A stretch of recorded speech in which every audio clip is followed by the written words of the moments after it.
আজকে যেহেতু মহান মে দিবস, আমরা শ্রমিকের স্বাস্থ্য সুরক্ষা নিয়ে কথা বলছি। আমাদের দেশের শ্রমিকদের আমরা দেখতে পাই যে অধিকাংশ ক্ষেত্রেই তাদের কোনো নিরাপত্তা নেই, তারা জীবনের ঝুঁকি নিয়ে কাজ করছেন।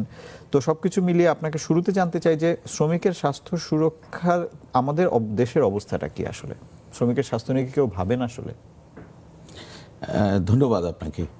আমরা প্রথমে ভাবি যে একজন মানুষ তার সুস্থতা, তিনি সুস্থ কিভাবে থাকবেন। আমরা যদি দেখি যে একজন ব্যক্তির সুস্থতা নির্ভর করে দুই তিনটে জিনিসের উপর। তার একটি বিষয় হচ্ছে জেনেটিক, বংশগতি, তার বাবা মার কোনো অসুখ ছিল কিনা, সেই থেকে তিনি কোনো অসুখ তার মধ্যে ক্যারি করছেন কিনা জন্মগতভাবে। আরেকটি হচ্ছে এনভায়রনমেন্টাল, পরিবেশগত, সেই পরিবেশটি তার নিজের এবং চারিপাশের, এবং সেখানে গ্লোবাল ইকোসিস্টেম, যেটি এখন ধরুন যে বৈশ্বিক উষ্ণতা, তারপরে এই ক্লাইমেট চেঞ্জ, সব কিছু আসছে। সব মিলিয়ে আমরা যদি ভাবি যে আমাদের যারা শ্রমিক, যারা বিভিন্ন পর্যায়ে কাজ করছে, তিনি হয় গার্মেন্টসে কাজ করছেন, অথবা কয়লার খনিতে কাজ করছেন, অথবা ওয়েল্ডিংয়ের কাজ করছেন, অথবা শিপ ব্রেকিংয়ের কাজ করছেন, প্রত্যেকটা জায়গায় কিন্তু স্বাস্থ্য ঝুঁকি রয়েছে। এবং আমি যতটুকু জানি যে 1972 সালে আমাদের যেই ইন্টারন্যাশনাল লেবার অর্গানাইজেশন আইএলওর যেই শ্রমিক আইন, সেই শ্রমিক আইনটিকে কিন্তু আমরা বঙ্গবন্ধু, জাতির পিতা বঙ্গবন্ধু শেখ মুজিবুর রহমান আমাদের শ্রমিক আইনে তিনি সেটা অ্যাডপ্ট করেছিলেন বাংলাদেশে। পরবর্তীতে সেটি আরও শ্রমিক আইন, আমি যতটুকু জানি 2019 সালে সেই শ্রমিক আইনে কিন্তু সব কিছু এই বিষয়গুলো অন্তর্ভুক্ত করা হয়েছে, যে স্বাস্থ্য ঝুঁকি বলুন, তারপরে নিরাপত্তা বলুন, সেই শ্রমিকদের সেটি কিভাবে করা হবে। এখন বিষয় হচ্ছে সেটি কি শুধুমাত্র কাগজে, নাকি তার ইমপ্লিমেন্টেশন আছে, সেই জায়গাগুলোয় আমার মনে হয় কিছু আলোচনার সুযোগ আছে। যেমন আমি চিকিৎসক হিসেবে দেখি, আমি তো বক্ষব্যাধি চিকিৎসক, সেই হিসেবে দেখি যে গার্মেন্টস থেকে আমার কাছে অনেক কর্মী আসেন যারা কিন্তু অ্যাজমা রোগে ভুগছে। আপনি হয়তো জানেন যে অ্যাজমা কিন্তু অত্যন্ত কমন একটি বক্ষব্যাধি। আমরা যদি বক্ষব্যাধির কথা বলি তাহলে আমার মনে হয় সবাই কম বেশি অ্যাজমা, কেউ কেউ বিশেষ করে গ্রাম অঞ্চলে হাঁপানি বলে থাকে। এবং এই অ্যাজমা রোগ কারো কারো অ্যাজমা আগে থেকে থাকে, কিন্তু দেখা যায় যে গার্মেন্টসে যখন সে কাজ করতে যায় তখন তার অ্যাজমার তীব্রতা বেড়ে যায়। আবার কারো হয়তো অ্যাজমা থাকে না, কিন্তু ওই গার্মেন্টসে কাজ করার জন্য সেই গার্মেন্টসের বিভিন্ন পার্টিকেলস বা কেমিক্যাল এজেন্টস বা অন্য টুকরো বা বিভিন্ন কারণে সে অ্যাজমায় আক্রান্ত হয়। এখন এই যে রোগটি তার হলো, সেই রোগের তো ব্যয়ভার আছে, সেই রোগের তো তার দৈহিক দায়ভার আছে। এখন এই বিষয়গুলো সেই সংশ্লিষ্ট কোম্পানি কতটুক বিয়ার করছে, না তাকে নিজেই বিয়ার করতে হচ্ছে, এই বিষয়গুলো আমি খুব ডিটেলস বলতে পারবো না। আপনি একটা খুব গুরুত্বপূর্ণ প্রসঙ্গ উত্থাপন করেছেন যে ব্যয়টি কে বহন করবে, এই বিষয়টি নিয়ে আমরা আবার একটু ফিরবো। আমি একটু ডক্টর মেঘলা সরকার, শরীরেরই যখন এই অবস্থা, শ্রমিকের মন নিয়ে কি কেউ চিন্তা করছেন কিনা? মনের ব্যাপারটা আসলে আরো দুর্বিষহ, কারণ হলো মন হলো আমরা যারা মানে শ্রমিক, তো তারা এক ধরনের হলো একটু অতখানি প্রিভিলেজ না। আমরা যারা অনেক সুবিধাভোগী মানুষ, তারাই আসলে তো আমরা আমাদের মনটাকে আমরা অতখানি গুরুত্ব দিই না। কাজে মনের অসুখ যখন হয় সেটাকে আরো আমরা গুরুত্ব আরো কম দিই। সেক্ষেত্রে হলো শ্রমিকদের যে এই যে মানসিক স্বাস্থ্যের বিষয়টা, সেটাও কিন্তু আসলে ভীষণভাবে নেগলেক্টেড। এবং যেটা খুব ইন্টারেস্টিং, যেটা আমাদের শরীরের যখন কোনো রকমের অসুখ হয়, যেটা স্যার বললেন এই যে অ্যাজমার, এটা কিন্তু ডেফিনেটলি তার প্রোডাক্টিভিটিতে তার রিফ্লেক্টেড হয়। অর্থাৎ সে যতটুকুন কাজ করতে পারতো আমাদের সোসাইটিকে বা তার সেই নির্দিষ্ট কারখানাকে যতটুকু দিতে পারতো, উৎপাদন ক্ষমতা কমে যায়। ঠিক একইভাবে যখনই হলো মানসিক স্বাস্থ্য কোনোভাবে বিপর্যস্ত হয়, সেটাও কিন্তু আমাদের সরাসরি করে উৎপাদন ক্ষমতায় আসলে এটা প্রভাব পড়ে। কিন্তু সেই জায়গাটা আসলে আমরা এই মনের বিষয়টা অনেক সময় বুঝি না বলে এটা আমরা এক ধরনের নেগলেক্ট করি। আরও একটা ব্যাপার আছে, বিশেষ করে আমাদের বেশিরভাগ ক্ষেত্রে যে মানসিক রোগগুলো আমরা দেখে থাকি, এর মধ্যে কিন্তু খুব অল্প সংখ্যকই খুব জটিল মানসিক রোগ, যেটা আমরা খুব অ্যাবনর্মাল বিহেভিয়ার বা যেটা আমরা দেখলেই বোঝা যায়। আর কি। বেশিরভাগ ক্ষেত্রে মানসিক রোগগুলো কিন্তু যেমন আমার আপনার মধ্যে বাইরে থেকে হয়তো বা বাইরে বোঝাই যাচ্ছে না, কিন্তু আমার কোনো না কোনো মানসিক দেখে প্রবলেম মনে হচ্ছে থাকতে সে একদম স্বাভাবিক। হ্যাঁ, কিন্তু আমারও কিন্তু কোনো কারণে ডিপ্রেশন থাকতে পারে, অ্যাংজাইটি, নানা রকমের প্রবলেম থাকতে পারে। তো আমাদের যেহেতু বেশিরভাগ ক্ষেত্রে এই অ্যাংজাইটি, ডিপ্রেশন এগুলোই বেশিরভাগ মানে হয়, এবং এদের কিন্তু ম্যানিফেস্টেশনটা কিন্তু শারীরিক উপসর্গ নিয়ে প্রকাশ করে বেশিরভাগ ক্ষেত্রে। অর্থাৎ তাদের হেড টু ফিট, মাথা ধরা থেকে শুরু করে তার বুক ধরফর করা, পেটে চাপ চাপ লাগা, অনেক সময় হলো ক্রনিক লুজ মোশন বা পেটে ধরেন কোনো রকমের গ্যাস্ট্রোইন্টেস্টাইনাল নানা রকমের সিমটম, তাই শারীরিক নানা উপসর্গ বা গা ব্যথা ইত্যাদি নানা কিছু হয়। তো অনেক ক্ষেত্রে আমাদের কিন্তু এটা অ্যাওয়ারনেসের অভাবের বদলে এই যে শারীরিক উপসর্গগুলো যে তার আসলে মানসিক রোগের চিকিৎসার একটা খুব ইম্পর্টেন্ট একটা এরিয়া আছে, এই জায়গাগুলো কিন্তু আমরা অনেক ক্ষেত্রে মানে দেখা যাচ্ছে সে হয়তো শরীরের ডাক্তারের কাছে যে হয়তো বারবার যাচ্ছেন, চিকিৎসা নিচ্ছেন, কিন্তু তার কোনো উন্নতি হচ্ছে না। এবং আমাদের অনেক ক্ষেত্রে ঠিক মানে এই নেগলিজেন্সটা কিন্তু শুধুমাত্র আমাদের জেনারেল পিপল যে তা না, কিছুটা আমি বলবো যে আমাদের চিকিৎসকের ক্ষেত্রেও কিন্তু অনেক ক্ষেত্রে এই অ্যাওয়ারনেস, বিশেষ করে আমাদের যেটা আসলে যখন আমরা মেডিকেল, আমি নিজেও যখন MBBS পাশ করেছি, আমি কিন্তু সাইকিয়াট্রির বিশাল পরিসর সম্পর্কে অতটা জানতাম না, কারণ কোর্স কারিকুলাম এটা অনেকখানি নেগলেক্টেড আমাদের দেশে। তো যার কারণে হলো আমাদের বলবো যে মানে জেনারেল পিপলের সাথে সাথে কিন্তু আমাদের চিকিৎসকের এক ধরনের অ্যাওয়ারনেসের প্রবলেম আছে। যে চিকিৎসকের কাছে আছেন তিনি হয়তো প্রপার রেফারেল করতে পারছেন না, কারণ তিনি হয়তো ভাবছেন না যে এটা মনের সমস্যার জন্য। দীর্ঘমেয়াদেই কিন্তু তারা আসলে দেখা যাচ্ছে সেই চিকিৎসাটা সিমটোমেটিক ট্রিটমেন্ট হচ্ছে, আলটিমেটলি কিন্তু যে ফিনান্স, সেই ব্যয়বহার ভর কিন্তু যেটা স্যার একটু আগে বলছে, সেই জায়গাটা কিন্তু সেই কস্টটা কিন্তু রাষ্ট্রের দিতে হচ্ছে, সমাজের দিতে হচ্ছে, ব্যক্তিত্ব দিতে হচ্ছে। জি, অনেক ধন্যবাদ ডক্টর মোশাররফ হোসেন। এবার একটু আসি যে আপনি অনেকগুলো খাতের কথা উল্লেখ করেছেন, যে আমাদের তো আসলে গার্মেন্টসটা হচ্ছে আমাদের সবচেয়ে রপ্তানি আয়ের সবচেয়ে বড় আয়ের উৎস, সেটা একটা আছে। কিন্তু আমাদের এখন যেমন নির্মাণ শ্রমিক, প্রচুর নির্মাণ শ্রমিক আছেন, কারণ আমাদের দেশ যেহেতু উন্নয়নশীল একটি দেশ এবং আমরা উন্নতির দিকে যাচ্ছি, প্রচুর কাজকর্ম হচ্ছে, সিভিল ওয়ার্কস, রাস্তাঘাট হচ্ছে, বিল্ডিং হচ্ছে বিভিন্ন জায়গায়, দেশে মানে শহরে, গ্রামে, বিভিন্ন জায়গায়। তো এই যে নির্মাণ শ্রমিকদের বিষয়টা, যে আমরা প্রচুর কিন্তু দেখছি যে নির্মাণ শ্রমিকরা আহত হচ্ছেন, ইলেকট্রিকিউশন হচ্ছে, মানে বিদ্যুতায়িত হয়ে মারা যাচ্ছেন কিংবা আহত হচ্ছেন। তো নির্মাণ শ্রমিকদের আমি গত বছর এই মে দিবসে একটা প্রোগ্রাম করেছিলাম, সেখানে কয়েকজন নির্মাণ শ্রমিক আমাদের সঙ্গে ছিলেন। তাদের কাছ থেকে আমরা শুনছিলাম যে তারা কিভাবে, এবং আমরাও তো দেখি যে রং করেন যারা, উঁচু উঁচু বিল্ডিংগুলোতে রং করছেন, কোনো ধরনের প্রোটেকশন মেকানিজম নাই, কিছু নাই। তো নির্মাণ শ্রমিকদের আসলে কি কি ধরনের স্বাস্থ্য ঝুঁকি রয়েছে, বা সেগুলো আপনি যদি একটু বলতেন। আমি কনস্ট্রাকশন নিয়ে এখন বলি।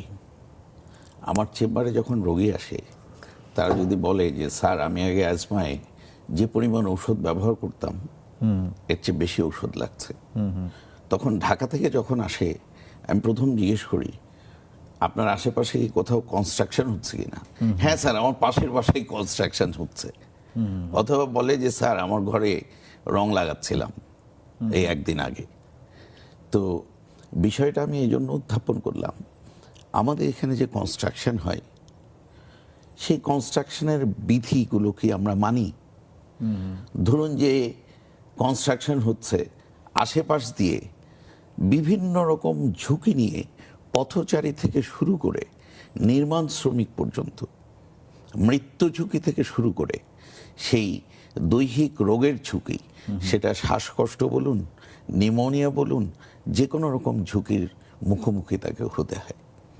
যেমন যিনি কনস্ট্রাকশন ওয়ার্কার্স, তিনি ধরুন যে যদি উনি ওয়েল্ডিং ব্যবহার করেন তাহলে ওয়েল্ডারের এক ধরনের ঝুঁকি আছে। তিনি যদি পেইন্টার হন তাহলে পেইন্টিংসের জন্য ঝুঁকি আছে। তারপর তিনি যে এই প্রখর রৌদ্রের মধ্যে, বিশেষ করে এই সময় যারা এখন কাজ করছে, তাদের তো আপনি প্রতিদিন দেখছেন যে heat stroke, heat related illness, heat stroke হলে মারা গেলে আমরা জানতে পারি, কিন্তু আমার মনে হয় যে এখন অন্তত পক্ষে 20 থেকে 30% লোক আমরা কিন্তু হিট রিলেটেড ইলনেসে ভুগছি। কেমন? যেমন এই দেখবেন সকালবেলা আপনি ঘুম থেকে উঠলেন, আপনার মাথা ব্যথা। অনেকেই এসে বলে যে স্যার আমার পায়ের মাংসপেশি ব্যথা করে, কামড়ায়। এগুলো কিন্তু হিট রিলেটেড ইলনেস। আরও যদি হয়, কেউ কেউ হয়তো একটু বিশেষ করে বয়স্করা অথবা অতি অল্প বয়সী শিশুরা, ওরা দেখবেন যে এই ওদের কথাবার্তা তারপরে আচরণ একটু অন্যরকম, অসংলগ্ন মনে হবে, সেটিও কিন্তু হিট রিলেটেড ইলনেস। আর যদি ওরকম একেবারেই আমরা সচেতন না হই, তাহলে কিন্তু হিট স্ট্রোকে ভুগি থাকি, এবং heat stroke is a fatal illness. এই যে নির্মাণ শ্রমিকরা এই প্রখর রৌদ্রের মধ্যে, নির্মাণ শ্রমিক সহ আরো যারা কাজ করছে, তারা তো এই একটি তো হিট স্ট্রোক, এছাড়াও ওরা যদি আগে থেকে ধরুন যে কোনো শ্বাসের রোগে ভুগে থাকে, সেই রোগের মাত্রা বেড়ে যাবে। তারা এই গরমের মধ্যে ঘামাচ্ছে, আবার সেই ঘামটা শরীরে শুকাচ্ছে, এই ধরনের এনভায়রনমেন্ট, ডাস্ট ঢুকছে, ডাস্ট ঢুকলে পরেই ফুসফুসে ইনফ্লামেশন হবে, সেই ইনফ্লামেশনের মধ্যে আরও যদি জীবাণু ঢুকে যায় তাহলে নিউমোনিয়া হতে পারে। সো এই ধরনের অনেক রোগ, অকুপেশনাল তাছাড়া তো নিউমোনিয়া আপনার বলে, যদি পড়ে গিয়ে দেখা যাচ্ছে যে মাঝে আঘাত পা, হাত পা ভেঙে যায়, এটা তো trauma, any sort of trauma can happen, এবং তাতে মৃত্যু পর্যন্ত ঘটতে পারে, এবং এগুলো ঘটছে প্রতিনিয়ত। এবং এটির একটি কারণ হচ্ছে, আমি বলবো যে যারা কনস্ট্রাকশন করেন, আপনি বাইরের দেশেও গেছেন, আমরাও গিয়েছি, আপনি পাশ দিয়ে একটা কনস্ট্রাকশন হচ্ছে যাচ্ছেন, আপনি কিন্তু টেরও পাবেন না যে এখানে কনস্ট্রাকশন ঘেরা দেওয়া থাকে। হ্যাঁ, ঘেরা দেওয়া থাকে, এবং কোনো ধুলাবালি। কিন্তু বাংলাদেশে আমার মনে হয় যে যেখানে কনস্ট্রাকশন হয় ওর আশেপাশে অন্তত 1 কিলোমিটার ধরে সবাই জানতে পারে যে সবাই ওখানে একটা জানতে নির্মাণ পারে। কাজ হচ্ছে। শব্দ দূষণ থেকে শুরু করে পরিবেশ দূষণ সব কিছুর মুখোমুখি আমরা পথচারীরা, তারপরে যারা পাশে আশেপাশে যারা অবস্থান করছেন। বসবাসকারীরা, সবাই সেটা টের পেয়ে থাকে। জি, ডক্টর মেঘলা সরকার, আপনি তো জাতীয় মানসিক স্বাস্থ্য ইনস্টিটিউটে কাজ করেন। আপনাদের হাসপাতালে কি নির্মাণ শ্রমিক বা শ্রমিক যারা আছেন তারা কি আসেন তা বিভিন্ন ধরনের মানসিক সমস্যা নিয়ে? হ্যাঁ, আমাদের মানে যারা অনেক ক্ষেত্রে আসেন, বিশেষ করে যেহেতু সাভার রিলেটেড, যেহেতু আমাদের হাসপাতালটা এখানে একটু কমিউনিকেশনের একটা ব্যাপার আছে আমাদের আসলে। হ্যাঁ, আর এমনি জাতীয় মানসিক স্বাস্থ্য ইনস্টিটিউট তো ডে বাই ডে আমাদের আসলে অনেক পেশেন্ট বাড়ছে। আমরা প্রায় আউটডোরে 400 থেকে 600 কিন্তু রেগুলার পেশেন্ট দেখি, এবং এটা সারা বাংলাদেশ থেকেই নানা রকমের আছে। সেখান থেকে নির্মাণ শ্রমিকের একটা অংশ আসে, গ্রামের কর্মী যারা আছেন, গ্রামের কর্মী আছে। এটা আমাদের শুধুমাত্র এখানে না, আমাদের কিন্তু যদি প্রাইভেট সেক্টরের কথা বলা হয়, প্রাইভেট চেম্বার বা প্রাইভেট হাসপাতালগুলোতে, সেখানেও কিন্তু এই কিছুটা তারা অনেক ক্ষেত্রে আসেন। তবে যে পরিমাণে আসলে আমাদের মানে প্রবলেমগুলো আমরা যতটুকু মনে করি, বার্ডেনটা যতটুকু আছে, সেই হিসেবে যে আসলে তাদের কাছে সবসময় পৌঁছে তা না। আর একটা প্রবলেম হয়, বিশেষ করে আমাদের ক্ষেত্রে, আমরা অনেক ক্ষেত্রে বলি যখন একটা ফলো আপে আসতে বলি, তখন কিন্তু অনেক ক্ষেত্রে তাদের এই যে টাইমটা হয়তো বা ওরকম করে পায় না, ফলো আপটা কিন্তু তারা মিস করে। হ্যাঁ, বা অনেকে হয়তো বা জানছে, খুব বেশি অ্যাকিউট অবস্থা না হলে তারা আসতে চায় না, মানে খুব অনেক বেশি তারা। একটা সমস্যা হচ্ছে গার্মেন্টসে দেখা যায় হাজিরা একটা প্রথা আছে, ফলে দেখা যায় যে তার মানে অসুস্থ হলেও কিন্তু সে অনেক ক্ষেত্রে ছুটি, হয়তো ছুটি পেলেও সে আসতে চায় না, কারণ ছুটি পেলে হয়তো তার হাজিরা কাটা যাবে। সেটা একটা তার, এটা একটা মানে সমস্যা আমরা দেখি আর কি। কি কি ধরনের রোগ নিয়ে আপনাদের কাছে আসে? আমাদের বিশেষ করে যারা মানে একটা হলো তো আমাদের যেটা শারীরিক রোগের মতো মানসিক রোগও কিন্তু এক ধরনের বলা হয় হলো 3টা ফ্যাক্টর রিলেটেড। তার হলো যে জৈবিক বৈশিষ্ট্য, অর্থাৎ যেখানে তার জিনগত বৈশিষ্ট্য, পরিবারে কোনো হিস্ট্রি আছে কিনা, তার সাইকোলজিক্যাল মেকআপ, অর্থাৎ হলো মানসিক তার গঠন প্রকৃতি কীরকম, অর্থাৎ তার রেজিলিয়েন্স পাওয়ারটা কীরকম। আর একটা হলো আমাদের স্ট্রেসার, এনভায়রনমেন্টাল ফ্যাক্টর। সেই এনভায়রনমেন্টাল ফ্যাক্টরের মধ্যে নানা কিছু থাকতে পারে। আমাদের চলতি পথে তো আসলে সব কিছু আমাদের মিট করে না, সেই জায়গাগুলো যখন ব্যত্যয় হয় তখন সেটা আমাদের মনের মধ্যে যে চাপ তৈরি করে, সেটা অনেক ক্ষেত্রে নানা রকমের সাইকিয়াট্রিক প্রবলেম হতে পারে। তো সেক্ষেত্রে আমরা খুব বেশি কমন দেখি হলো উদ্বেগজনিত নানা রকমের মানসিক রোগী আমরা বেশি দেখে থাকি। সেটার মধ্যে আসলে খুব কমন হলো খুব প্যানিক অ্যাটাক নিয়ে আসে অনেক ক্ষেত্রে, অর্থাৎ হলো হঠাৎ করে তার তীব্র উদ্বেগ তৈরি হয়, উদ্বেগের কারণে দেখা যায় যেটা অ্যাংজাইটি অ্যাটাকের মতন হয়, কিন্তু ব্যক্তি মনে করে বোধহয় তার একটা হার্ট অ্যাটাক হচ্ছে, বা কোনো শারীরিকভাবে বোধহয় কোনো বিপর্যয়ের মধ্যে দিয়ে যাচ্ছে, অথবা তার স্ট্রোক করে ফেলবে বা এই মুহূর্তে মারা যাবে। এই ধরনের পেশেন্টরা আসলে প্রথমে কোনো এমার্জেন্সিতে ভর্তি হয়, কোনো কারণে পরবর্তীকালে রেফার্ড হয়ে, বা ও হয়তো বা শুনলো যে এই ধরনের রোগের চিকিৎসা এখানে ভালো হয়, তখন আমরা দেখি এটা প্যানিক অ্যাটাক লাইক সিমটম নিয়ে আসছে, যেটা আসলে হঠাৎ করে তার শারীরিক হঠাৎ করে বুক ধরফর করছে, শ্বাসকষ্ট হচ্ছে, মনে হচ্ছে যে হাত পা ঠান্ডা হয়ে যাচ্ছে, বা মনে হচ্ছে একদম শক্তি চলে যাচ্ছে, মনে হচ্ছে এই মুহূর্তে মারা যাব বা এই মুহূর্তে খারাপ কিছু হয়ে যাবে। এছাড়া আপনার কিছুটা জেনারেলাইজ অ্যাংজাইটি অনেক সময় ডিসঅর্ডার হয়, যার জন্য বেশিরভাগ ম্যানিফেস্টেশনটা হয় সব কিছুতেই উদ্বেগ, খিটখিটে মেজাজ, অল্পের সাথে খুব রেগে যাওয়া, রাগারাগি করা, এটা খুব কমন। এবং বিশেষ করে এ ধরনের ক্ষেত্রে ক্রনিক হেডেক বা দেখা যাচ্ছে যে শরীরে নানা জায়গায় তার নানা রকমের আনএক্সপ্লেইনড পেইন, যেটা ঠিক পরীক্ষা নিরীক্ষার মাধ্যমে ঠিক তেমন কোনো রকমের, সব ইনভেস্টিগেশন নর্মাল, কিন্তু তার শারীরিক নানা রকমের ব্যথা রয়েছে। পেটে দেখা যাচ্ছে সবসময় এক ধরনের ফুলে আছে বা ফেপে আছে, পেটটা হয়তো বা খাবারটা ঠিকমতো করে হজম হচ্ছে না। অনেক ক্ষেত্রে আসে যে খাবার ইদানিং তার গিলতে অসুবিধা হয়, মনে হচ্ছে যে গিলতে গেলে মনে হচ্ছে কোনো একটা লাম্প, অনেক ক্ষেত্রে মনে করে সবই কিন্তু শুনে মনে হচ্ছে যে কোনো একটা শারীরিক সমস্যা। হ্যাঁ, কাজে প্রথমে তারা যখন দেখা যায় রিপিটেডলি অনেক সময় ইনভেস্টিগেশন করে যে কোনো কিছু না, এবং এদের কিন্তু একটা বড় অংশ আমাদের পার্শ্ববর্তী দেশে অনেক ক্ষেত্রে যায়। যখন হলো আসলে দেখে যে অন্যান্য অনেক স্পেশালিটিতে যে অনেক পরীক্ষা নিরীক্ষা করে কোনো আসলে কোনো পাওয়া যাচ্ছে না, তো ওনারা মনে করে বোধহয় কোনো রোগ ধরতে পারছে না। তো অনেক ক্ষেত্রে একটা বড় অংশই কিন্তু আবার আমাদের অন্যান্য দেশে চিকিৎসার জন্য ওখানে যে হয়তো বলে যে আপনার কোনো সমস্যা নাই, আপনি দুটো প্যারাসিটামল খান ভালো হয়ে যাবে। না, ওইখানে আবার একটা ব্যাপার হয় কি, এই যে তার একটা সাইকোলজিক্যাল ব্যাপার হলো, ওখানে গিয়ে তার একটা হোপফুল হলো যে একটু মনে হলো অ্যাংজাইটিটা অনেকখানি কমে যায়, তো সিমটম কিন্তু অনেক ক্ষেত্রে কমে যায়, তখন সে মনে করে যে খুব ভালো ব্যাপারটা কাজ হচ্ছে। তো আবার অনেক ক্ষেত্রে মানে আমাদের কাছে যখন আবার আসে তখন দেখা যায় এটা pure psychiatric.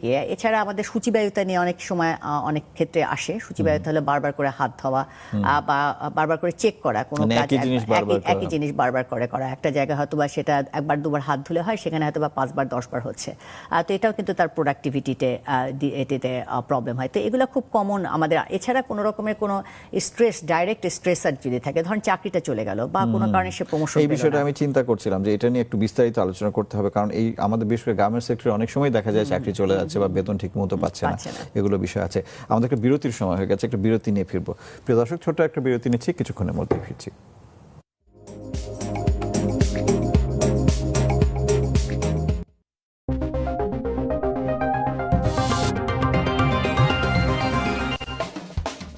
Nexus Television.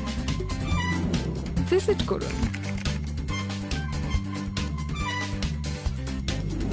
Subscribe করুন। ফলো করুন। Nexus Television, বিজনেস ও লাইফস্টাইল।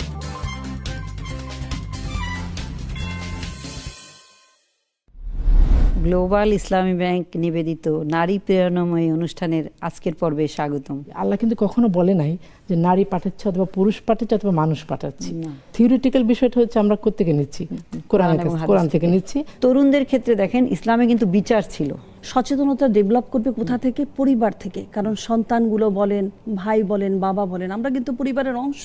সেটার মধ্যে বরকতও কম আর এটা শিরকে পরিণত হয়ে যায়। অহংকার না করা, সবসময় নিজেকে অন্য কারোর চাইতে বড় মনে না করা। কাবা আল্লাহর ঘর বা বাইতুল্লাহ শরীফ, তার চারিদিকে 7 বার ঘুরলে একটা তাওয়াফ হয়। ওই ব্যক্তি জান্নাতে প্রবেশ করবে না যার অনিষ্ট থেকে প্রতিবেশী নিরাপদ নয়। প্রত্যেকটা জিনিস আমাদেরকে দিয়ে সম্ভব, সেই জীবন ব্যবস্থা আল্লাহ রাব্বুল আলামিন আমাদেরকে দিয়ে দিয়েছেন। একজন মানুষ যদি বিনা কারণে একজনকে হত্যা করে তাহলে সে পুরা জাতিকে হত্যা করলো। এবং সেই অনুসরণ না করার কারণে কিন্তু নারীরা আজকে নির্যাতিত হচ্ছে। মানুষকে আল্লাহ তাআলা মায়ের সঙ্গে সৎ ব্যবহার করার জন্য বলেছেন। হাজার ক্লান্তির পরও আপনারা কিন্তু একটা রুটিন করে নেবেন যে বাচ্চাকে একটু সময় দেবেন। ভালো মার ডেফিনিশনটা আসলে রাখতে পারছেন কিনা বজায়। নারী প্রেরণাময়ী, শুক্রবার বেলা 12টায়। নিবেদক গ্লোবাল ইসলামী ব্যাংক। Nexus Television. ভিজিট করুন। সাবস্ক্রাইব করুন। ফলো করুন। Nexus Television, বিজনেস ও লাইফস্টাইল।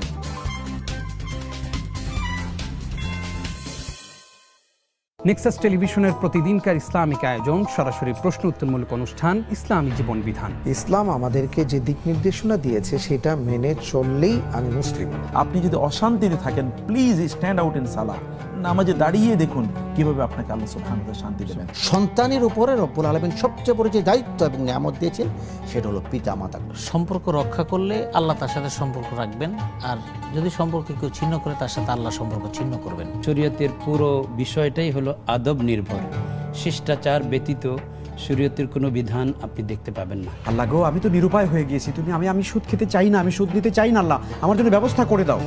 দেখবেন যে ইনশাআল্লাহ তারা কোন জায়গা থেকে আল্লাহ তাআলা আপনার কাছে রাস্তা খুলে দিয়েছে। কেউ কেউ বলি যে 3 জায়গায় আছে গীবত করা জায়েজ না, গীবত কোথাও জায়েজ নেই। শীতের সময় একটা সুবর্ণ সুযোগ পেলাম আমি রোজা রাখার, সেই উপলক্ষে অন্তত আমাদের কিছু রোজা রাখার চেষ্টা করা উচিত। ইসলামী জীবন বিধান দেখবেন প্রতিদিন রাত 11টায়। নিবেদক ইসলামী bank Bangladesh limited. Nexus television visit করুন, সাবস্ক্রাইব করুন, ফলো করুন। নেক্সাস টেলিভিশন, বিজনেস ও লাইফস্টাইল।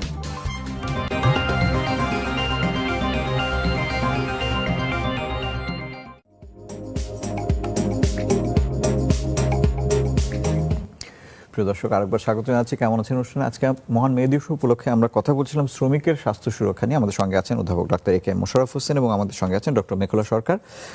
বিরতির আগে আমি ডক্টর মেঘলা সরকারের সাথে আলাপ করছিলাম যে কি কি ধরনের মানসিক সমস্যা নিয়ে আসে।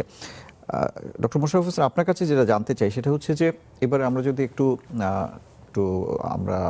ফিলোসফিক্যাল আলোচনা করি যে অকুপেশনাল যে হেলথ হ্যাজার্ড বা আমরা যেটা বলছিলাম কর্মক্ষেত্রে তার যে ঝুঁকিগুলো, তার যে স্বাস্থ্য ঝুঁকি রয়েছে বা স্বাস্থ্য সমস্যাগুলো তৈরি হচ্ছে, এই দায়টা আসলে কার নেওয়া উচিত? আমরা দেখতে পাচ্ছি যে এটা অধিকাংশ ক্ষেত্রেই দেখা যাচ্ছে আমাদের দেশের পরিপ্রেক্ষিতে যে শ্রমিক তাকেই নিতে হচ্ছে কিংবা তার পরিবারকে বহন করতে হচ্ছে, কিন্তু বিষয়টা কি সেরকম হওয়ার কথা ছিল বা হওয়া উচিত কিনা?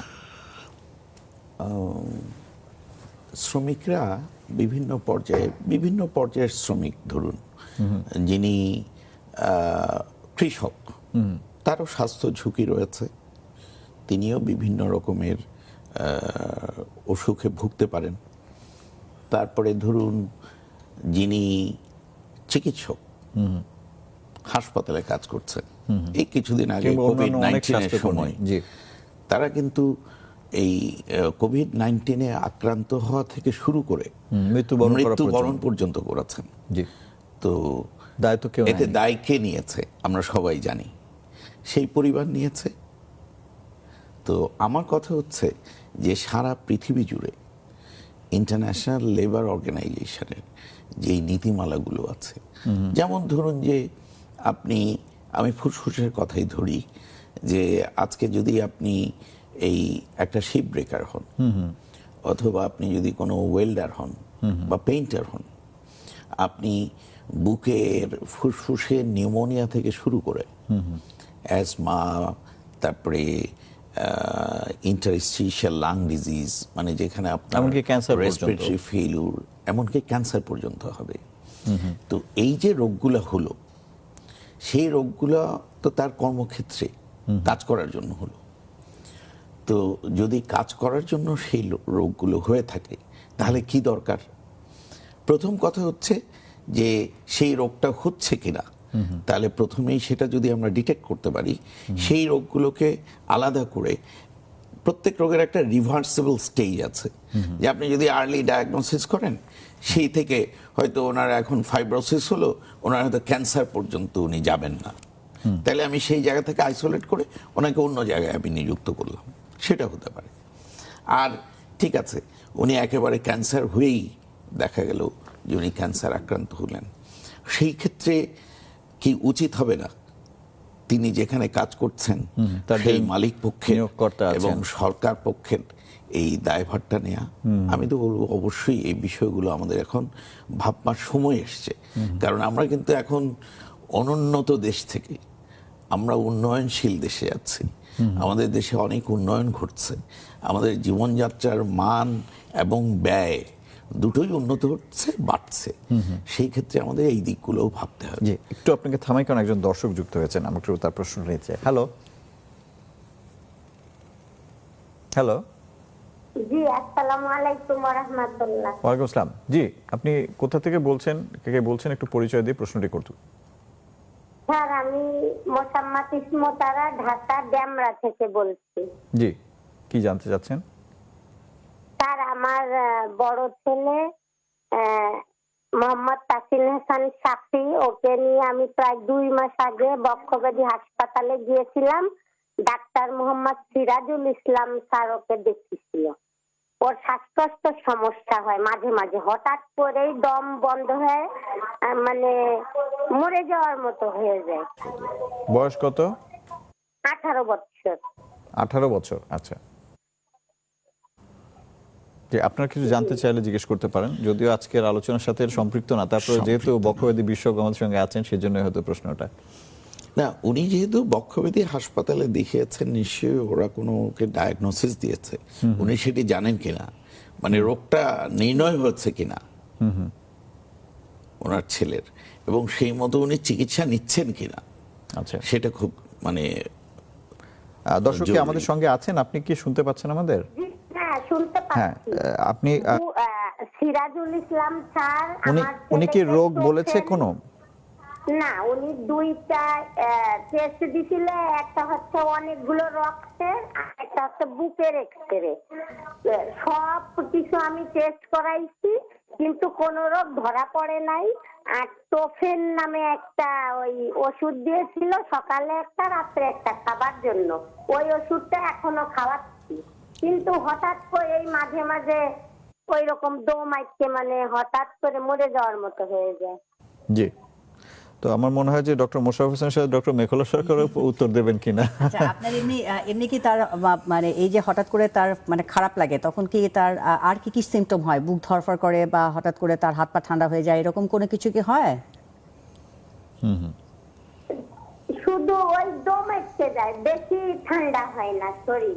আচ্ছা আচ্ছা আচ্ছা, আরেকটা বিষয় আমাকে এইমাত্র চোখ তো ফুলছে, মানে একটা কেমন একটা ভাব হয়ে যায়, মানে খুব খারাপ লাগে তখন দেখি। আচ্ছা, এমনি যদি আসলে কোনো রকমের শারীরিকভাবে তার কোনো প্রবলেম না থাকে, অর্থাৎ ফুসফুসে যদি তার সেরকম করে কোনো অসুবিধা যদি না হয়, একটু কিন্তু মনে হচ্ছে যে তার একটু প্যানিক অ্যাটাকের মতন মনে হচ্ছে। আরেকটা প্রসঙ্গ আমাকে আমার প্রোডিউসার জানালেন, সেটা হচ্ছে যে ওনার ছেলে গার্মেন্টস কর্মী ছিলেন, এখন এই মুহূর্তে চাকরিও নেই। আচ্ছা আচ্ছা, তো সেটা একটা হতে পারে। তার এটা যেহেতু তার চাকরি নেই, এটা একটা স্ট্রেসার হিসেবে তার কাজ করতে পারে। তো অনেক ক্ষেত্রে তার একটা, যেটা বললাম যে অ্যাংজাইটিটা অনেক সময় বেড়ে গেলে প্যানিক অ্যাটাক লাইক সিমটম হয়।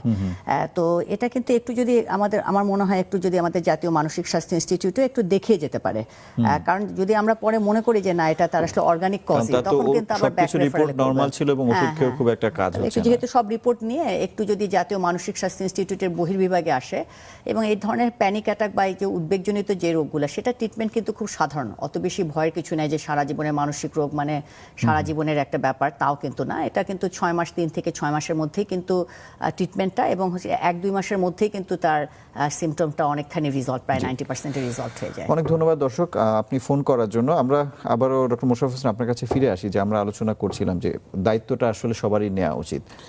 হ্যাঁ, দায়িত্ব পরিবারের নিতে হবে, পাশাপাশি সরকারেরও নিতে হবে।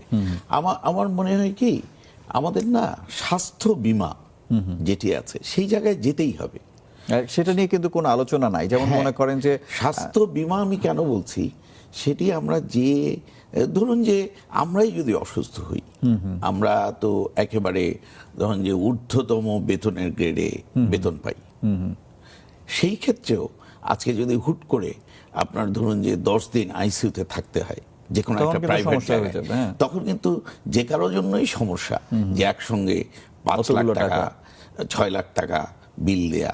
তো সেই ক্ষেত্রে না স্বাস্থ্য বীমার কোনো বিকল্প নেই। এবং আমি বলবো যে যেই সব প্রতিষ্ঠানে এই ধরনের স্বাস্থ্যর ঝুঁকি রয়েছে, এগুলো কিন্তু আমরা সবাই জানি কোথায় কোথায় বেশি ঝুঁকি, কোথায় কোথায় বেশি ঝুঁকি, এবং সেইখানে যেসব কর্মচারী আছেন তাদের জন্য মালিকদেরও বোধহয় একটা বীমার একটা কন্ট্রিবিউশন থাকা উচিত, যে মালিকদের পক্ষ থেকে যেভাবে প্রভিডেন্ট ফান্ডের মতো থাকে যে কন্ট্রিবিউটরি প্রভিডেন্ট ফান্ড, সেরকম একটা রাইট। এই বিষয়গুলো কিন্তু আমাদের ভাবতে হবে, কারণ আমাদের দেশ এখন কিন্তু অনেক ইন্ডাস্ট্রিয়ালাইজেশনও হচ্ছে। সেই জায়গায় আমরা যদি এই জায়গাগুলো তো পিছিয়ে যাই, তাহলে কিন্তু আমরা পরবর্তীতে আমাদের কর্মক্ষম যে মানুষ সেই মানুষগুলো ইতিমধ্যে তো আমরা দেখেছি যে কমপ্লায়েন্স নিয়ে নানা ধরনের ইস্যু তৈরি হয়েছে বিভিন্ন জায়গাতে। যারা আমাদের বায়ার আছেন তারা কিন্তু এই সমস্ত প্রশ্নগুলো উত্থাপন করছেন আজকাল, এবং এগুলো আরো বেশি বেশি বাড়তে থাকবে এই প্রশ্ন যদি আমরা এগুলো এখনই সলভ না করি। জি, আরেকটা বিষয় হচ্ছে আমাদের প্রবাসী শ্রমিক। আমরা জানি যে আমাদের একটা আয়ের অন্যতম, বিশেষ করে রেমিটেন্সটা একটা অন্যতম আয়ের খাত।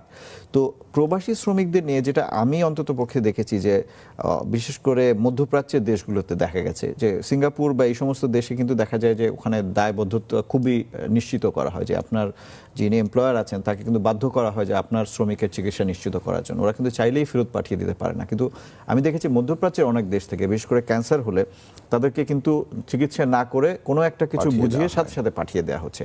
তো এই বিষয়গুলোতেও তো আসলে এখন নজর দেওয়ার সময় এসেছে, কারণ হচ্ছে আমাদের শ্রমিকরা তো তাদের উন্নয়নে ভূমিকা রাখছেন। অবশ্যই আমি এমনও দেখেছি যে সিম্পলি নিউমোনিয়া হয়েছে, জাস্ট ওরা একটা এক্সরে করে ওই রোগীকে পাঠিয়ে দিয়েছে যে আপনি দেশে চিকিৎসা করে তারপরে সেই ইয়ে করবেন। কারণ ওরা যে মেডিকেল ইন্স্যুরেন্সটা ওদেরকে পে করে, that is not enough for hospitalisation. ফলে ওরা হয়তো আউটডোর সার্ভিসের জন্য হয়তো ঠিক আছে, এটা হয়তো ক্লিয়ারলি বলে না। ওরা ওদেরকে একটু বুঝিয়ে সুঝিয়ে যে তোমরা পরিবারের কাছে থাকো, এখানে চিকিৎসা করো, তারপর ভালো হয়ে চলে এসো। এবং আমি অনেককে দেখেছি, যেমন ধরুন যে একটা বড় সার্জারি যদি লাগে, সে হয়তো বিদেশে চাকরি করছে কিন্তু সেই সার্জারিটা দেশে এসে করছে, কারণ হয়তো টাকা কম খরচ হয়। তো এই বিষয়গুলো আমার মনে হয় একটু আমাদেরকে এখন আরো আমাদের নীতি নির্ধারক যারা আছেন তারা হয়তো এই সমস্ত এগুলো নিয়ে একটু ভাবতে হবে। প্রবাসী শ্রমিকের যেটা বললেন, এটা কিন্তু আমরা দেখি যে সাইকিয়াট্রিক যে ইলনেসগুলা, এটা কিন্তু একটা বিরাট অংশ আমরা আমাদের মানে চেম্বারে বা আমাদের আউটডোরে আমরা পেয়ে থাকি আর কি। বিশেষ করে আমাদের দেশের অনেক গৃহকর্মী কিন্তু কাজ করেন মধ্যপ্রাচ্যে অনেক দেশে। হ্যাঁ, শুধুমাত্র গৃহকর্মী না, যেমন কনস্ট্রাক্টর ওয়ার্কার, বিশেষ করে যখন আমরা বিদেশ থেকে যে পেশেন্টগুলো আসে তাদের দেখি যে একটা বিশেষ করে যে সৌদি আরব বললেন, তারপরে মালয়েশিয়া, এসব জায়গায় যারা হলো বিভিন্ন রকমের তারা কাজ করছে এবং ওই সময় কিন্তু তারা রিটার্ন হচ্ছে, এই সময় কিন্তু তারা টাকাটা পাচ্ছে না। তো এটা এই যে তার কোনো হয়তো অনেকে অবৈধভাবে থাকছেন, সেটা তাদের তো কোনো প্রশ্ন নেই, তারা যখন ফিরে আসছে তারা একদম সর্বশান্ত হয়ে ফিরে আসছেন খালি হাতে। আর একটা বলা হয় আমাদের যেটা মানসিক রোগের জায়গায়, যখনই কোনো রকমের চেঞ্জ সিচুয়েশন হবে, শিফটিং, সেটা নতুন বাসা চেঞ্জ করা হোক অথবা নতুন হয়তো বা কোনো দেশে যাচ্ছে বা বিশেষ করে মাইগ্রেশন যখন হয়, তখন এটা যেহেতু একটা বিরাট চেঞ্জ, এটা এক ধরনের অ্যাডজাস্ট করতে অনেক আমাদের ঠিক সেভাবে অনেকের রেজিলিয়েন্স থাকে না, বা আমাদের অনেক সময় যারা একটু মানসিকভাবে নাজুক থাকে, এটা কিন্তু আর অনেক যদি কোপ আপ করতে না পারে তাহলে দেখা যায় যে তার এক্সাজারেশন হচ্ছে। দেখা যাচ্ছে যে গ্রামের একটা ছেলে 17 বছর বয়স, সে হয়তো জীবনে কোনোদিন তার জেলা শহরেও যায় নাই, সে হঠাৎ করে দেখা গেল যে একটা মধ্যপ্রাচ্যের বা মালয়েশিয়ার একটা রাজধানী শহরে যে কাজ করা শুরু করে দিল। এই যে পরিবর্তনটা, সেটা নেওয়ার জন্য সে হয়তো প্রস্তুতি নেই। ওখানে তো হয়তো কালচার ডিফারেন্ট, তার খাওয়া ডিফারেন্ট, তার ভাষা ডিফারেন্ট। এই যে আমাদের আসলে যে মানসিক যে জায়গাগুলো, এটা যখন আপনি আসলে ইভেন কারোর সাথে যখন আমরা কথা বলছি, সেটাও কিন্তু আমার স্ট্রেসটা অনেক রিলিফ হয়ে যাচ্ছে। কথাই হয়তো বলতে পারছে না, সেটা আমাদের স্ট্রেসটা রিলিফ হয়ে যাচ্ছে। কাজে এই সুবিধাগুলো কিন্তু আমরা যখন হঠাৎ করে নতুন দেশে যাচ্ছি তখন কিন্তু অনেক ক্ষেত্রে পাচ্ছি না। ইভেন আমরা দেখি যে আমাদের স্টুডেন্ট যারা, তারা অনেক যারা একটু যদি সাইকোলজিক্যালি ধরেন একটু অ্যাংজাইটি পোন থাকে, দেখা যায় যে ওখানে কিন্তু পারফরমেন্সটা খারাপ করে ফেলছে because of this change situation. কাজে এটা আমি বলবো মাইগ্রেটরি ওয়ার্কার যারা, তাদের এটা একটা বিরাট, আমি মানে এটা আলাদা করে একটা এমফাসিস দেওয়া উচিত এবং সেটা একটু নজর রাখা উচিত। এমনকি যারা যখন দেশের বাইরে তাদেরকে পাঠানো হচ্ছে, তাদের কিছু কাউন্সিলিং সেশন এবং এই সমস্ত বিষয়ে প্রস্তুত করা, কারণ তারা যদি প্রস্তুত থাকতো তাহলে কিন্তু তাদের এই সমস্যাটা হয়তো অনেক ক্ষেত্রে এটা কমানো যেত। আলটিমেটলি তো তাদের রিটার্ন হতে হচ্ছে, এই যে এত টাকা দিয়ে আবার তারা বাংলাদেশে আসতে হচ্ছে। আর আরেকটা প্রবলেম হলো, যখন তারা সাইকিয়াট্রিক প্রবলেম থাকে, ওরা তো ওই যে ভাষাগত ব্যারিয়ারের কারণে তারা তো বলে যে আমাদের কথাগুলো তারা ওই দেশের ডাক্তাররা ঠিকমতো বুঝতে পারছে না, বলে যে ডাক্তাররা তো বুঝতে পারছে না, এবং অনেক ক্ষেত্রে দোভাষীর মানে নিয়োগ করা হচ্ছে না, ফলে তারা সমস্যাটা বুঝাতেও পারছে না। এটাও একটা সমস্যা। আমাদের আরেকটা বিরতির সময় হয়ে গেছে, বিরতির পর ফিরে এসে আরো বেশ কয়েকটা বিষয় আছে, সেগুলো নিয়ে কথা বলবো। প্রিয় দর্শক, ছোট্ট আরো একটা বিরতি নিচ্ছে, আশা করি ফিরে এসে আপনাদের সবাইকে সাথে পাবো।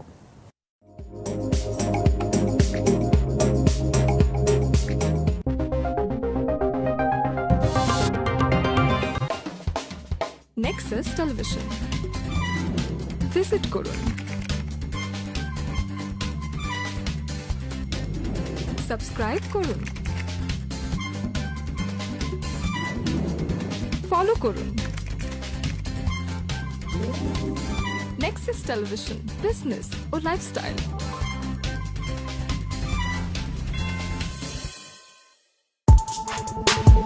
আচ্ছা, জ্বর হলে দিনে কতবার প্যারাসিটামল খাওয়া যাবে? বেশি বেশি টিভি দেখা কি চোখের জন্য ক্ষতিকর? ক্রিম কি সত্যিই রং ফর্সা করে? মোবাইল ফোনের রেডিয়েশনে কি ক্যান্সার হয়?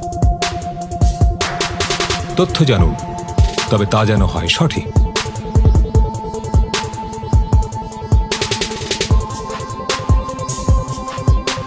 স্বাস্থ্য বিষয়ে সঠিক তথ্য নিয়ে আস্থা রাখুন নেক্সাসে। কেমন আছেন? প্রতিদিন রাত 10টায় নেক্সাস টেলিভিশন, বিজনেস ও লাইফস্টাইল। নেক্সাস টেলিভিশন, ভিজিট করুন। সাবস্ক্রাইব করুন, ফলো করুন। নেক্সাস টেলিভিশন, বিজনেস ও লাইফস্টাইল।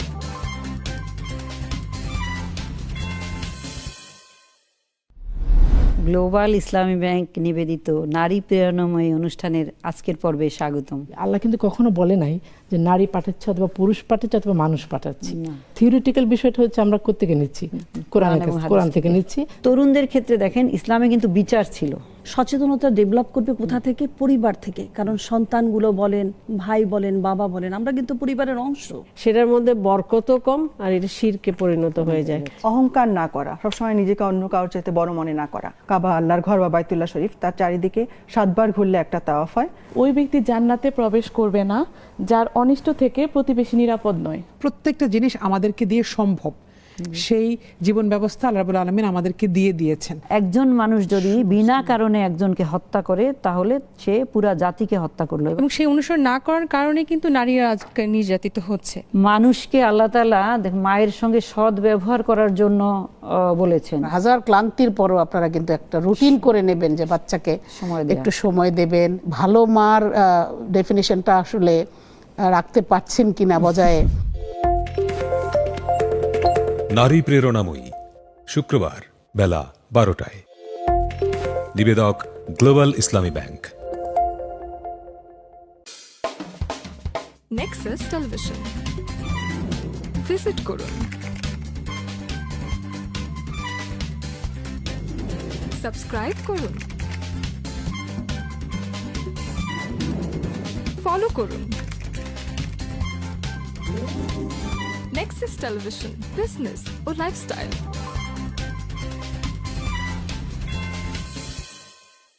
নেক্সাস টেলিভিশনের প্রতিদিনকার ইসলামিক আয়োজন, সরাসরি প্রশ্ন উত্তরমূলক অনুষ্ঠান, ইসলামী জীবন বিধান। ইসলাম আমাদেরকে যে দিক নির্দেশনা দিয়েছে সেটা মেনে চললেই আমি মুসলিম। আপনি যদি অশান্তিতে থাকেন, প্লিজ স্ট্যান্ড আউট ইন সালাহ, নামাজে দাঁড়িয়ে দেখুন কিভাবে আপনাকে আল্লাহ সুবহানাহু ওয়া তাআলা।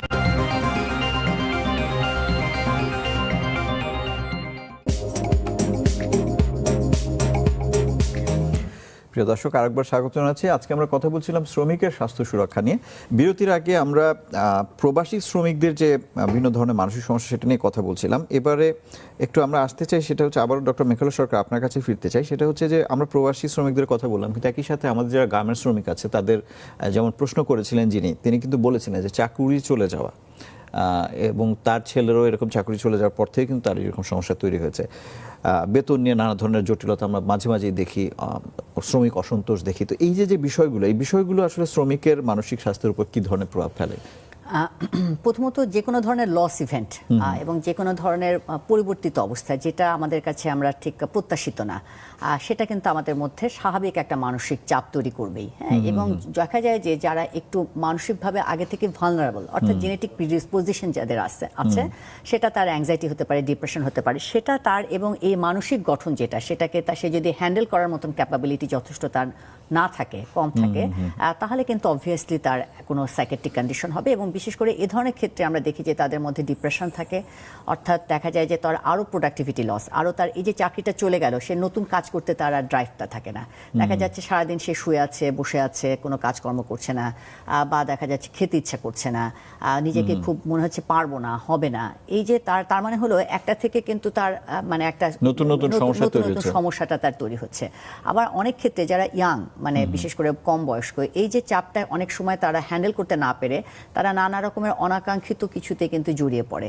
অনেক ক্ষেত্রে ধরেন নেশার মতন বিষয় হতে পারে, হ্যাঁ, যে তার এই যে ফ্রাস্ট্রেশন, তার যে এক ধরনের তার খারাপ লাগছে, ঘুম হচ্ছে না, অ্যান্টি সোশ্যাল অ্যাক্টিভিটিতেও দেখা যাচ্ছে, অ্যান্টি সোশ্যাল অ্যাক্টিভিটিতেও হতে পারে, কিন্তু অনেক সময় যে মাদকাসক্তর বিষয়টা হতে পারে, মাদকাসক্ত কিন্তু এক ধরনের রোগ, কাজে সেটা অনেক ক্ষেত্রে হতে পারে। আর নানা রকমের আনওয়ান্টেড বিহেভিয়ার, যে বিহেভিয়ারগুলো তাকে আসলে লং টার্ম আরও একটা সমস্যার মধ্যে দিয়ে তাকে জড়িয়ে ফেলে, তো সেটা তার হতে পারে। তো সেক্ষেত্রে মানে এই যে ব্যাপারগুলা, যেটা বললেন যে বেতন পাচ্ছে না বা ফিনান্সিয়াল একটা ক্রাইসিস থাকছে, ফিনান্সিয়াল ক্রাইসিস থাকলে বিশেষ করে তার অ্যাংজাইটি যদি থাকে, তার উদ্বেগের জায়গাটা থাকে, সেটা এনহ্যান্স করে।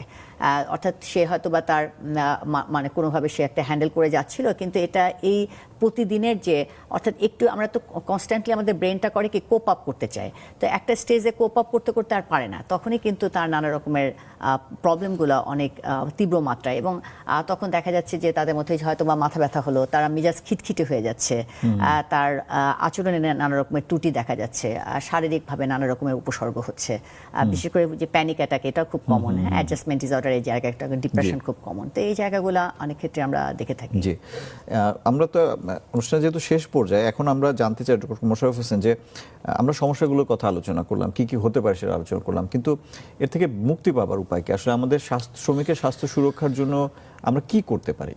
আমরা না পুরো সমস্যায় কিন্তু এখনো আলাপ করতে পারিনি, হয়তো কিছু টিপ অফ আইসবার্গ আলাপ করেছে, আর অনেক কিছু আলাপের বাইরে রয়ে গেছে। যেমন সিম্পল বিষয়, যেমন আমরা যে চুল কাটাই, মানে নরসুন্দর, নাপিত, ওরা কিন্তু প্রচুর শ্বাসরোগে ভুগে থাকে। জাস্ট যে একটা ছোট্ট খুপড়ির মতো জায়গা আবদ্ধ থাকে, সেখানে প্রচুর ডাস্ট, চুল কাটাই, চুলের গোড়াগুলো। হ্যাঁ, আরেকটা আমি এগুলো ওই চিকিৎসক হিসেবে জানতে পেরেছি, যেমন যারা স্বর্ণকার, আপনি হয়তো জানেন কিনা জানি না, স্বর্ণকাররা যারা স্বর্ণের সেই ডিজাইন নিয়ে কাজ করে, সেটিও কিন্তু ছোট্ট একটি অন্ধকার রুম, কোনো ফ্যান থাকে না, তারা অনেকে কিন্তু নিউমোনিয়া থেকে শুরু করে অ্যাজমা, বিভিন্ন রকমের শ্বাসরোগে ভুগে থাকে। তো এই যে বিষয়গুলো, এবং গার্মেন্টসের কথা তো আমরা অনেক আলোচনাই করেছি, এরকম প্রত্যেকটা প্রফেশনেই আমি দেখেছি সেটি হচ্ছে যে আমাদের যে পরিবেশটা, যেটা একটি অত্যন্ত গুরুত্বপূর্ণ বিষয় আমাদের দেহের স্বাস্থ্য রক্ষার জন্য, সেটি কিন্তু আমরা মেনটেন করছি না। যে ধরুন যে কি পরিমাণ স্পেস দরকার আপনার, সেই স্পেসে কি পরিমাণ ভেন্টিলেশন দরকার, এই জিনিসগুলো কিন্তু আমরা মেনটেন করি না। সিম্পলি আপনি ধরুন, এখন তো আমরা প্রচুর এসি ব্যবহার করছি, এসির মাধ্যমে কিন্তু আমাদের শ্বাসনালীতে ইনফেকশন হতে পারে এবং আমরা নিউমোনিয়া আক্রান্ত হতে পারি। একটি জীবাণু এই এসি থেকে আমাদের মধ্যে ঢুকে যেতে পারে। কারণ কি? কারণ হচ্ছে আমরা কিন্তু এসি নিয়মিত সার্ভিসিং করাই না, যেটা খুব দরকার।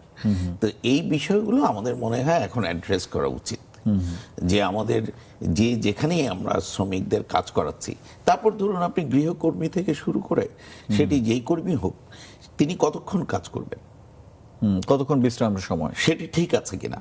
আমার কাছে অনেক স্কুলের শিক্ষক আছে, বিশেষ করে প্রাইমারি স্কুল, উনি একটানা 4টা ক্লাস নেয়।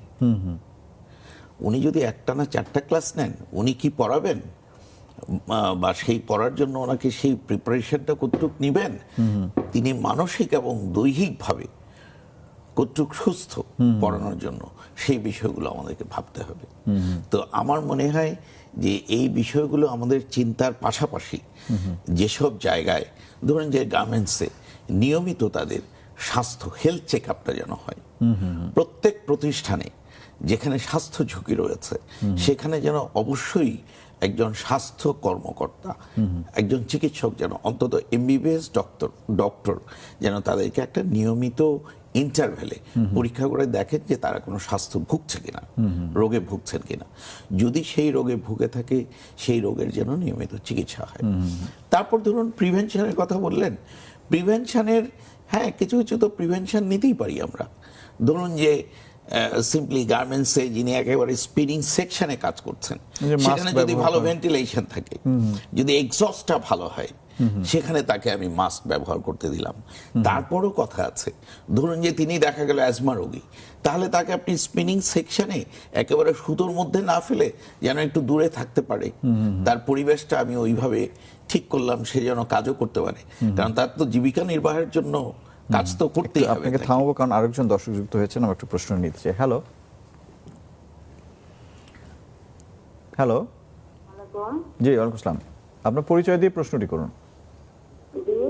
আপনার পরিচয় দিয়ে তারপর আপনার প্রশ্নটি করুন। আচ্ছা, আমি বরাবর থেকে বলছি, রূপগঞ্জ বরাবর থেকে বলছি। জি, আমি একজন গার্মেন্টস শ্রমিক। জি,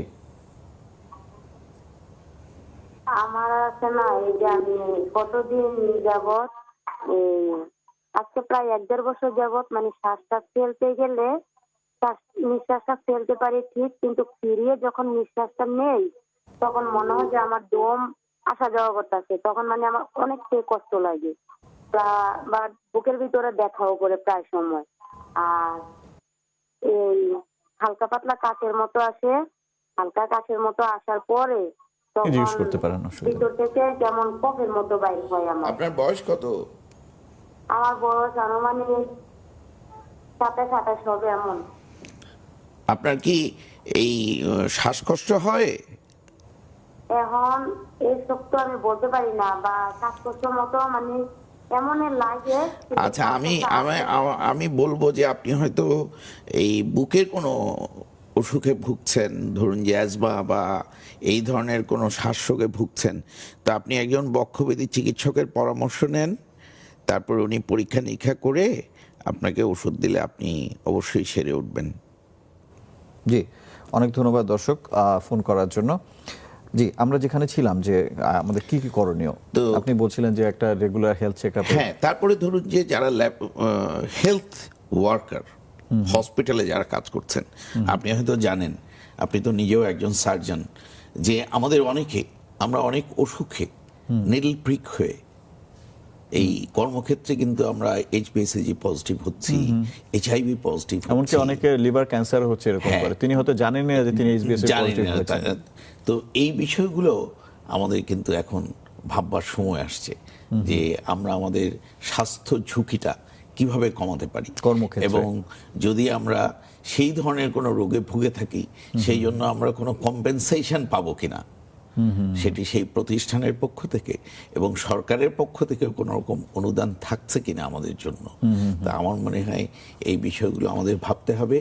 এবং আমরা যদি এই ফুসফুসের স্বাস্থ্য রক্ষার কথা বলি, তাহলে আমি বলবো যে যারা ফুসফুসের রোগে ভুগছেন বা এমন প্রতিষ্ঠানে কাজ করছেন, যেমন ধরুন যে গার্মেন্টসে যারা ফুসফুসের রোগের আক্রান্ত হওয়ার সম্ভাবনা বেশি, কয়লার খনিতে, ব্রিক ফিল্ডে, তারা না নিজেদের ফুসফুস রক্ষার জন্য কিছু কাজ করতে পারেন। তার মধ্যে একটি নিউমোনিয়া প্রোটেকশনের জন্য আপনি হয়তো জানেন যে এখন নিউমোনিয়ার ভ্যাকসিন খুবই অ্যাভেলেবল, আমরা দিয়ে থাকি, খুব বেশি দামও না। তারপর ধরুন যে আমরা এই ভাইরাস, রেসপিরেটরি ভাইরাসগুলো দিয়ে যে ইনফেকশন হয়, এগুলো প্রোটেকশনের জন্য আমরা ইয়ারলি ভ্যাকসিন নিতে পারি, এই কাজগুলো করা উচিত। তারপরে ফুসফুসের স্বাস্থ্য রক্ষার জন্য আমরা নিয়মিত যেন পরিমিত পানি পান করি, তারপরে ফ্রেশ ফ্রুটস খাই, তারপরে একটু দৈহিক আমরা যেন ব্যায়াম করি, 30-40 মিনিট হাঁটি, তাহলে আমার মনে হয় আমাদের রোগ প্রতিরোধ ক্ষমতা, ফুসফুসের ক্ষমতা এগুলো এবং কিছুটা মানসিক স্ট্রেসও আমার মনে হয় কমিয়ে আমাদেরকে স্বাস্থ্য ঝুঁকি কমাবে। জি, ডক্টর মেহকুল্লাহ সরকার এবং ডক্টর AK মোশাররফ হোসেন, আপনাদের দুজনকে অনেক ধন্যবাদ, কারণ আজকে আমরা